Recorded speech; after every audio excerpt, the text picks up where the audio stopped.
Live case study देखते हैं ZenBook flip 13 का, जो एक 11 जनरेशन का मेरे पास में एक मदरबोर्ड आया है। और इसका प्रॉब्लम ये है कि ये नो डिस्प्ले में है। कभी कभी ये रैम के वोल्टेज 1.05 वोल्ट बनने के बाद में तुरंत ऑफ हो जाता है। तो चलिए चलते इसकी बायोस एक्सट्रैक्ट करते हैं और इसकी आईटी की फाइल एक्सट्रैक्ट करते हैं। तो सबसे पहले हम लोग करेंगे इसका बायोस को डाउनलोड, उसकी जो ऑफिशियल साइट है जो सपोर्ट है उसके अंदर से। तो गूगल में जाके UX363 EA ऐसे करके पीछे आप बायोस लिखो या फिर सपोर्ट लिखो, और जो असूस की जो साइट है उसी के ऊपर चले जाते हैं। यहाँ पे आने के बाद में सबसे पहले आपको यहाँ पे सपोर्ट वाले सेक्शन को सिलेक्ट करना है, और सपोर्ट वाले सिलेक्ट में आके ड्राइवर एंड यूटिलिटी में बायोस एंड फर्मवेयर, और यहाँ पे आपको अलग अलग वर्जन देखने को मिल जाएंगे। जैसे कि यहाँ पे 326 है, वैसे ही यहाँ पे शो ऑल करेंगे और भी वर्जन आपको देखने को मिल जाएंगे। तो हमें जो लेटेस्ट वाला जो है वही वर्जन लेना है। हम लोग लेंगे वर्जन 326। तो ये फाइल मैंने डाउनलोड करके रखी, जो प्रोसेस मैंने आपको बताई।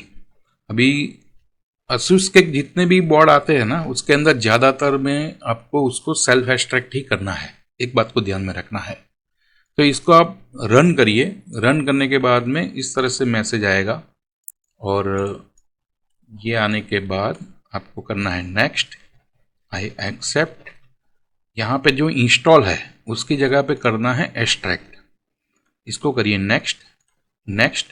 अभी आप इसको कहाँ पे करेंगे, तो ये सी में ड्राइवर में करेगा। हम लोग इसी पाथ को ले लेते हैं। मैं यहाँ से इसको कॉपी कर लेता हूँ और इसके आगे वो पाथ में पेस्ट कर देता हूँ।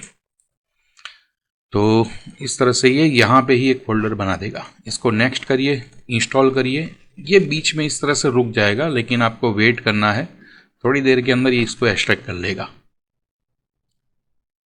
इसने कम से कम 1 मिनट का समय लिया है। अभी आप इसको फिनिश कर दीजिए। यहाँ पे आ गई आपकी कैप फाइल का फोल्डर। देखो फोल्डर इस तरह से एक्सट्रैक्ट होगा, उसके अंदर से कैप फाइल के अंदर आ जाना है।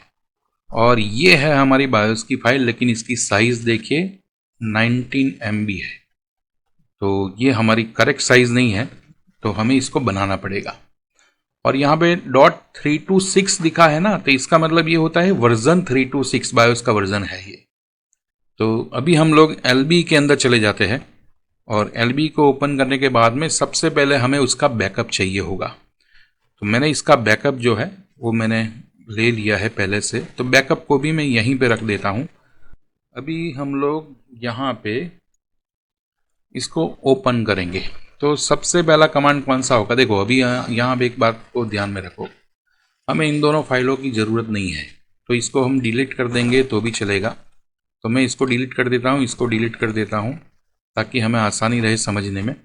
ये है हमारी रीड की हुई फाइल, और ये है कंपनी की साइट से जो हमने डाउनलोड की है वो वाली फाइल। इन दोनों को अभी हमें यहाँ पे असूस का एक टैब आएगा, उसके ऊपर क्लिक करना है। जैसे ही क्लिक करोगे इस तरह से ओपन होगा। इन दोनों फाइलों को सिलेक्ट करना है, और सिलेक्ट करने के बाद में ड्रैग एंड ड्रॉप यहाँ पे करेंगे, और इसके लॉग में देखेंगे। लॉग में यहाँ पे प्रोसेस होगी, तो इस प्रोसेस से हमें पता चलेगा कि इसने पूरी फाइल जो है वो रिपेयर कर दी है। तो रिपेयर के अंदर किस तरह से किया, तो यहाँ पे देखिए उसने ये किया कि इस 326 वाली फाइल में से एक बायोस का रीजन अलग निकाल दिया जो 12 MB का है, और ये रीड रिपेयर .bin फाइल लिखा है यहाँ पे। हमें इस फाइल का यूज़ करना है। तो हमें क्यों इसी को यूज़ करना है, तो हमेशा आप साइज़ के ऊपर जाइए। इसने 16 MB की फाइल बना दी, और वो भी आपको KB में ध्यान में रखना है। 16 MB की जो कोई भी बायोस की फाइल आएगी वो आएगी 16384। तो हमारी ओरिजिनल भी वही साइज़ है, और ये साइज़ हमारी बन गई। तो इसने क्या किया है कि इसमें से बायोस रीजन लिया और इसके अंदर पेस्ट कर दिया है, और ME रीजन जो है वो यहाँ पे वही का वही रखा हुआ है। तो हमें इसका ME जो है ना उसको भी क्लीन करना पड़ेगा। तो हमारी अभी फाइल ये रहेगी, और इसको अभी मैं ME क्लीन करता हूँ। यहाँ पे मैं टाइप करता हूँ ME, और ME टाइप करने के बाद मैं यहाँ पे इसको ड्रैग एंड ड्रॉप करूँगा। आप प्रोसेस को देखिए, इसको ड्रैग एंड ड्रॉप इस तरह से करेंगे। ये कर दिया। अब ये इनिशियलाइज मोड पे है, यहाँ पे हमें बता रहा है कि ये इनिशियलाइज मोड पे है, और इनिशियलाइज मोड के अंदर है कि इसको हमें बनाना है कन्फ्यूगर्ड। यहाँ पे एमी का रीजन इसने सिलेक्ट कर लिया है, इसको कस्टम 15 करिए, ये कन्फ्यूगर्ड बन जाएगी। और ये पूछ रहा है एनालाइज न्यू फाइल, यानी कि जो फाइल नई बनी ना यहाँ पे, उसको क्या एनालाइज करना है, तो हम लिखेंगे यस। तो यहाँ पे यस पे क्लिक करने के बाद में हमें पता चल गया कि जो ये एमी क्लीन फाइल है वो कन्फ्यूगर्ड हो गई है। अभी हम इसको सीधा ही प्रोग्राम कर देंगे, और प्रोग्राम करने के बाद में देखेंगे। अभी इस बोर्ड के अंदर ITE भी प्रोग्रामेबल है, तो ITE में से भी हमें एक फाइल को एक्सट्रैक्ट करना है ITE के लिए। तो उसके लिए हमारे पास में यहाँ पे कमांड है ECX। तो ECX टाइप करके एंटर करिए, इस तरह से मेनू ओपन होगा, और यहाँ पे ओपन फाइल करने के बाद में आपको उस लोकेशन पे चले जाना है। हम इस लोकेशन पे आ गए, और यहाँ पे आने के बाद में अभी ITE के लिए जो भी फाइल हमें एक्सट्रैक्ट करनी है वो मैं इसमें से करूँगा या फिर इसमें से करूँगा, जो हम लोगों ने डाउनलोड की थी। दोनों में से किसी में से भी कर सकते हैं। मैं यहाँ पे अभी इसको करके चेक कर लेता हूँ। इसको मैंने ओके किया, इसने ऑटोमेटिकली डिटेक्ट कर लिया 128 KB की ये फाइल है। और यहाँ पे आपको अलग अलग साइज़ भी मिल जाएगी, आपको मैन्युअली सिलेक्ट करना है तो, लेकिन मुझे मालूम है कि इसके अंदर ITE 8226 ये वाली 128 KB वाली फाइल है। तो हमारी यहाँ पे ये फाइल एक्सट्रैक्ट हो गई। आप IO प्रोग्रामर से इसको प्रोग्राम कर लो, और बायोस का ये फाइल हमें प्रोग्राम कर देना है। दोनों को एक साथ में करना है और फिर बाद में ही पावर ऑन करना है। तो ये एक तरीका ये हुआ कि मैंने इसमें से एक्सट्रैक्ट कर ली। अभी मैं आपको दूसरी तरीके से भी बताता हूँ कि जो हमारी रेडी हुई है ना फाइल, उसमें से भी हम एक्सट्रैक्ट करेंगे। दोनों एक ही चीज़ है, क्योंकि इसी में से वो ITE की फाइल इसने ली हुई है। फिर भी चलो, अभी हम लोग इस रिपेयर वाली फाइल में से ITE को एक्सट्रैक्ट करते हैं। तो इसमें भी उसने एक्सट्रैक्ट कर लिया, तो ITE की फाइल हमें इसी फाइल में से मिल जाएगी। तो ये था हमारा एक ASUS के लैपटॉप के बायोस को एक्सट्रैक्ट करने का तरीका।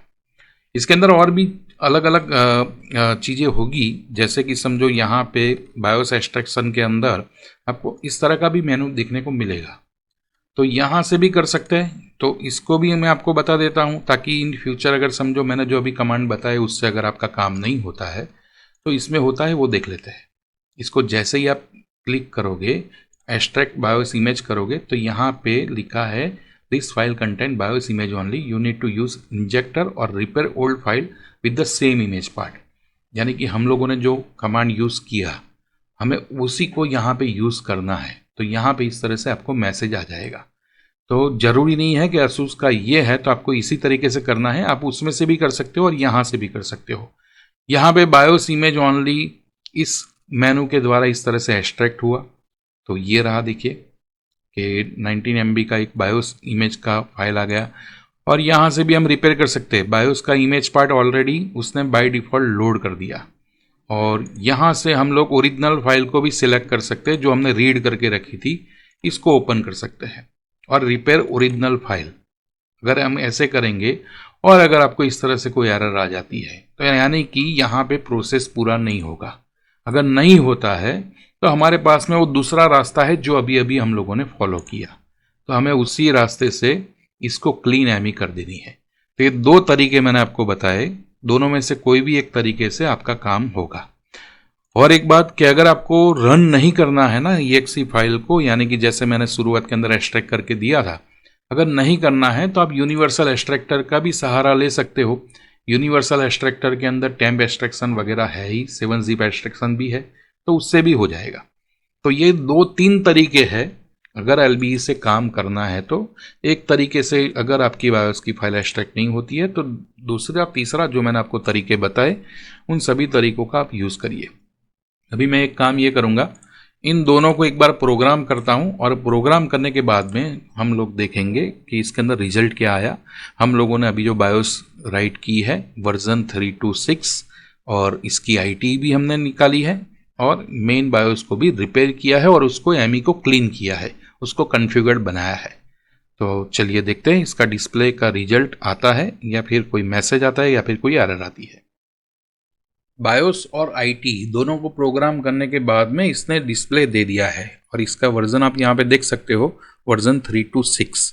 तो इस तरह से हम लोगों ने एक सक्सेसफुली बायोस को रिपेयर कर दिया है। ये जो भी फाइल अभी हम लोगों ने जो प्रोसेस की है उसको मैंने मेरी टेलीग्राम की चैनल जो है एरिस्ट डाउनलोड, और जो लोग नए हैं तो वो लोग इस एड्रेस पे चले जाइए t.me/arist डाउनलोड। टेलीग्राम में जाके इसको सर्च करेंगे आपको ये चैनल मिल जाएगी। और यहाँ पे ये पूरा पैकेज जो है ना मैंने यहाँ पे अभी अभी अपलोड करके रखा हुआ है, तो आप इसको यहाँ से एक्सट्रैक्ट कर लीजिए। और एलबी के अंदर प्रैक्टिस करनी है तो यही केस मैंने यहाँ पे आपको बताया है, तो इस तरह से आप इसको एक्सट्रैक्ट कर सकते हैं। इसके अंदर टेस्टेड ओके फाइल है और आईटी की फाइल भी टेस्टेड ओके है, इसके द्वारा 100% डिस्प्ले आया हुआ है। तो ये एक लाइव केस स्टडी था जिसके बारे में अभी हम लोगों ने जानकारी ली। आई होप आपको पूरा क्लियर हो गया होगा कि असूस के मदरबोर्ड के बायोस को किस तरह से एलबी के द्वारा एक्सट्रैक्ट किया जाता है। अगर आपको कोई क्वेश्चन या फिर क्वेरी है तो एलबी सपोर्ट ग्रुप के अंदर लिखिए या फिर मेरे इस वीडियो के कमेंट बॉक्स के अंदर लिखिए। Have a nice day. Thank you very much पूरा वीडियो देखने के लिए।